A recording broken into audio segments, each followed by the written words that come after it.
આગામી દિવસોમાં ઉજવાનાર હોળી ધૂળેટીના તહેવારને લઈને અમરેલી જિલ્લા પોલીસે તૈયારીઓ શરૂ કરી દીધી છે.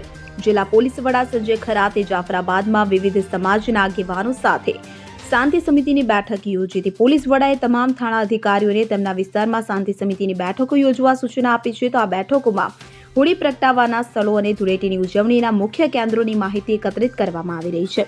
ખાસ કરીને દરિયાઈ કાંઠાના વિસ્તારોમાં ધૂળેટીનું વિશેષ મહત્વ છે.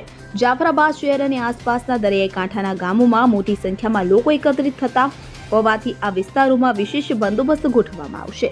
પોલીસે દરેક સમાજના આગેવાનોને શાંતિપૂર્ણ વાતાવરણમાં તહેવારની ઉજવણી કરવા અપીલ કરી છે. સાથે જ તમામ પોલીસ સ્ટેશન વિસ્તારના અધિકારીઓને કાયદો અને વ્યવસ્થા જાળવવા માટે જરૂરી માર્ગદર્શન આપવામાં આવ્યું છે.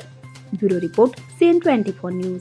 હવે જુઓ દેશ દુનિયાની તમામ ખબરો તમારી આંગળીના ટેરવે.